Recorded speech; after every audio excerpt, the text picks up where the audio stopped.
Sistem pembelajaran jarak jauh yang diterapkan sekolah selama pandemi corona memiliki sejumlah tantangan, baik bagi orang tua dan siswa. Kebutuhan kuota internet tentunya menjadi tambahan biaya yang mesti dikeluarkan orang tua untuk belajar anaknya. Seperti yang dialami FC, orang tua siswa yang mengeluhkan biaya pembelian kuota internet bagi anak-anaknya untuk mengikuti pembelajaran dari rumah. Oke, semangat pagi. Assalamualaikum warahmatullahi wabarakatuh. Waalaikumsalam warahmatullahi wabarakatuh. Ya, sahabat Excellence, ya bertemu lagi dengan saya Coach Budi. Ya, terima kasih sudah selalu setia untuk melihat video dari kami Excellence Coaching and Consulting. Nah, alhamdulillah kali ini saya sudah berada di salah satu sekolah dasar negeri 1 di daerah Nyalindung ya, Bu ya? Iya, betul. Ya. Tepatnya di Kabupaten Sukabumi. Kabupaten Sukabumi. Ya. Kecamatan Nyalindung, Kecamatan Nyalindung, Kabupaten Sukabumi. Nah, oke, alhamdulillah hari ini saya sudah bersama dengan kepala sekolah dari SDN 1 Nyalindung ya, Bu. Ya, boleh perkenalan dulu dengan Ibu siapa, mohon maaf? Boleh. Perkenalkan, nama saya Juansa, SPD SD. Saya adalah kepala sekolah SDN 1 Nyalindung, Kecamatan Nyalindung, Kabupaten Sukabumi. Oke, dengan Ibu Juansah berarti ya? Iya, betul. Baik, Bu Juansah, boleh kita ngobrol-ngobrol sedikit ya, Bu? Boleh, silahkan. Ya, jadi kebetulan ICC ini salah satu lembaga bergerak di bidang pengembangan sumber daya manusia (SDM). Ya. Salah satunya kita berfokus kepada dunia pendidikan. Nah, alhamdulillah kita terkait dengan adanya wabah COVID-19. Ya. Nah, yang ingin saya tanyakan, yang ingin kami tanyakan terkait bagaimana, apakah ada perbedaan antara proses pembelajaran pada saat sebelum COVID sama sebelum COVID? Apakah ada? Tentunya ada ya, Bu ya? Jelas ada. Ya, boleh diceritakan sedikit, Bu, apa perbedaannya dan apa sih yang diterapkan untuk proses belajar mengajar di tengah-tengah COVID-19 ini? Ya. Baiklah, sepanjang yang kami alami di SDN 1 Nyalindung, tentu jelas sekali perbedaannya antara sebelum adanya wabah COVID dengan sesudah ada wabah COVID, itu sangat jelas perbedaannya. Ketika sebelum ada COVID, kami belajar secara secara normal di sekolah. Tatap muka, Bu ya? Secara tatap muka. Namun untuk setelah adanya COVID, kita belajar yang namanya BDR, itu belajar dari rumah. Itu belajar untuk dari rumah. Semua tingkatan jenjang sekolah yang berada khususnya di Nyalindung dan umumnya mungkin di seluruh Indonesia seperti itu. Ya, berarti bukan hanya mungkin di kecamatan itu ya, Bu ya, tapi bukan, hampir iya, senasional ya. Secara nasional kami atau kita belajar dari rumah. Baik. Berarti siswa-siswa belajar dari rumah. Lalu mekanisme seperti apa, Bu? Mekanisme pada saat mungkin para guru gitu ya, para pendidik menerapkan atau memberikan ilmu pembelajaran kepada siswanya. Adapun pembelajaran yang kita sampaikan kepada para siswa dan siswi khususnya di SDN 1 Nyalindung, guru memberikan pembelajaran atau melakukan pembelajaran, ada yang secara daring dan ada yang secara luring. Kalau daring ya guru memberikan segala tugas itu melalui online, melalui WA atau video-video seperti itu yang langsung disampaikan ke para siswa. Kemudian juga ada di luar jaring atau luring, itu yang siswa yang tidak memiliki HP Android itu khususnya dan tidak terjangkau oleh akses internet, tidak ada sinyal. Nah, mereka yang tidak memiliki HP khususnya Android dan tidak bisa mengoperasikannya, mereka diberi tugas, diberikan buku paket gitu, buku paket tema yang sesuai dengan program pembelajaran di bulan tersebut gitu, bulan berjalan.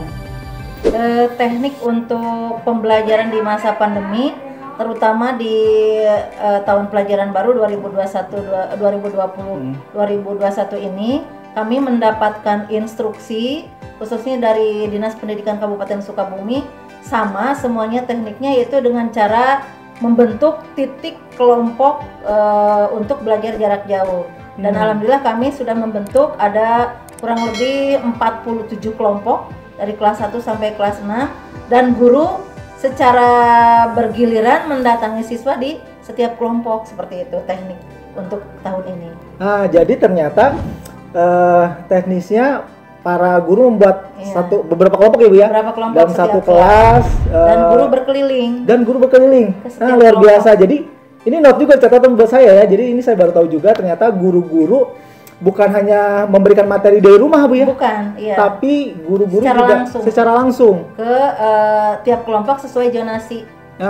Jadi ada kunjungan tiap masing-masing, dibuat zonasi sesuai domisili ya Bu ya? Sesuai domisili, mereka dikumpulkan dalam satu kelompok 5 sampai 10 orang, itu maksimal 10 orang. Oh, dalam satu kelompok 5 sampai 10 orang dikumpulkan ya sesuai dengan zonasi atau domisili. Lalu setelah itu gurunya datang untuk gitu ya, membantu mereka dalam mengatasi kesulitan dalam belajar. Oke, saya jadi paham nih. Jadi ternyata sahabat excellence, guru itu tetap bekerja gitu ya, bertemu dengan siswa-siswanya, tapi melalui tadi teknisnya dikumpulkan dalam beberapa kelompok. Wah, itu menarik sekali. Jadi itu jadi solusi juga. Jadi para orang tua juga mungkin jangan khawatir, tetap guru juga bisa memantau murid, tapi tetap butuh kolaborasi ya Bu ya? Iya, seperti itu. Oke, baik. Oke, pertanyaan selanjutnya Bu, berarti kalau misalnya tadi para siswa belajar dari rumah, ada nggak sih Bu kendalanya gitu? Kendalanya tentu ada.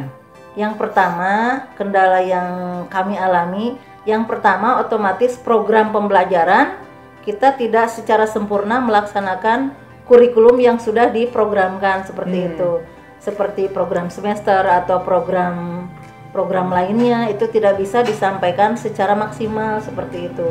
Kemudian yang kedua, kendalanya guru secara standby di sekolah, di kelas masing-masing menggunakan HP atau menggunakan handphone untuk pemberian tugas kepada siswa. Kemudian juga berikutnya terkait kuota ini. Kuota baik guru ataupun orang tua siswa mungkin ini sangat kesulitan, terutama bagi orang tua yang ekonominya menengah ke bawah.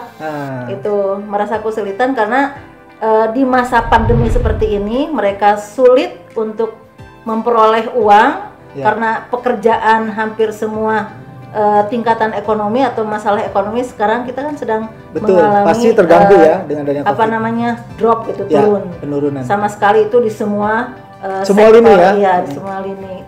Kemudian ada juga kendala orang tua punya HP tapi tidak bisa mengoperasikan seperti itu. Jadi juga, pertama kendalanya siswa itu tidak semua siswa punya handphone. Yang kedua, ada mungkin dia menggunakan handphone dari orang tua, tapi tidak semua orang tua bisa mengoperasikan itu ya.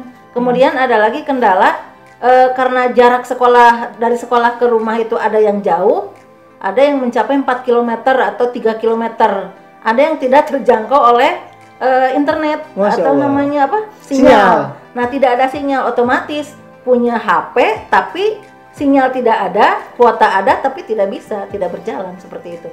Itu kendalanya. Kalau untuk guru alhamdulillah kuota diusahakan itu diberikan dari sekolah 100.000 per bulan per orang. Ada alokasi dananya ya? Iya. Wah, luar biasa. Jadi sebenarnya kalau untuk kendala lebih ke teknis ya Bu ya? Iya. Dari mulai tadi mungkin kita tahu bahwa kalau di daerah ini mungkin tidak sama seperti di kota. Mungkin kalau di kota mungkin sinyalnya kuat gitu ya, jaringannya bagus. Tapi kalau di sini gitu ya, terutama di daerah-daerah gitu ya, jauh dari ibu kota, itu pasti akan ada kendala di jaringan gitu ya. Terus yang kedua tadi kalau saya simak tadi Yang kedua adanya mungkin ketidakbiasaan gitu ya dari orang tua untuk mengoperasikan itu. Terutama mungkin pakai aplikasi ya Bu ya untuk itu atau pakai aplikasi WhatsApp, Zoom, WhatsApp. Kebanyakan WhatsApp, semua guru hampir menggunakan WhatsApp. Ya. Dan kendala yang lain juga ada apa ya? Kendala yang lain mungkin tadi kan ada kurikulum ya tidak tersampaikan secara maksimal. Juga materi pembelajaran yang bisa disampaikan ke anak itu terbatas waktu, terbatas orang tua juga mungkin ikut pusing juga karena harus mendampingi anak setiap hari, apalagi untuk kelas 1, 2, 3 itu kelas-kelas bawah. Ya, berbeda dengan ini ya Bu ya, berbeda dengan kelas-kelas mungkin SMA gitu ya. Mungkin masih bisa dilepas ya oleh orang tua, tapi kalau bicara mengenai tingkat SD mungkin lebih banyak juga tetap melibatkan orang tua ya Bu ya. Itu kendalanya seperti itu.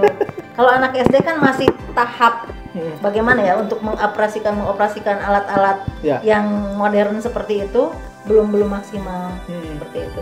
Juga pembelajaran itu kalau tatap muka kan kita enak langsung. Ada misalnya kita ingin mengubah karakter ya, sebuah karakter dari seorang anak itu kalau tatap muka seperti biasa di sekolah itu mudah, tapi kalau dengan jarak jauh kan tidak kelihatan. Iya, jadi sulit untuk menyampaikan pendidikan karakter itu kepada siswa. Jadi mungkin ada kelebihannya pada saat di daring mungkin lebih mudah gitu ya tanpa siswa ke sekolah Bu ya. Tapi mungkin kelemahannya tadi guru tidak kesulitan untuk mengontrol karena tidak tatap muka itu. Tidak tatap muka, mengontrol emosi mengontrol karakter dari siswanya seperti itu. Kita kan mungkin setiap pagi ada pembiasaan yang dilakukan setiap hari sebelum KBM yang inti itu dilakukan, ada tahapan-tahapan pembiasaan. Nah, kalau untuk di masa pandemi ini itu sulit untuk disampaikan. Paling hanya sedikit lah ada kalau yang sekiranya bisa disampaikan ya disampaikan seperti itu. Ya, nah jadi Sahabat Excellence berarti tetap ada kelebihan ada kelemahan ya. Oke Bu, terima kasih. Untuk selanjutnya kira-kira support apa yang dibutuhkan saat ini gitu ya, terutama bagi sekolah yang mungkin pasti hampir semua sekolah mengalami hal yang sama untuk di proses pembelajaran di COVID ini. Kira-kira support apa sih Bu yang dibutuhkan? Support yang dibutuhkan yang pertama mohon kepada pemerintah untuk menangani COVID ini dengan secara serius, mulai dari pemerintah pusat sampai ke pemerintah daerah. Kami sangat menunggu keputusan dari pemerintah bahwa pandemi ini segera berakhir seperti itu.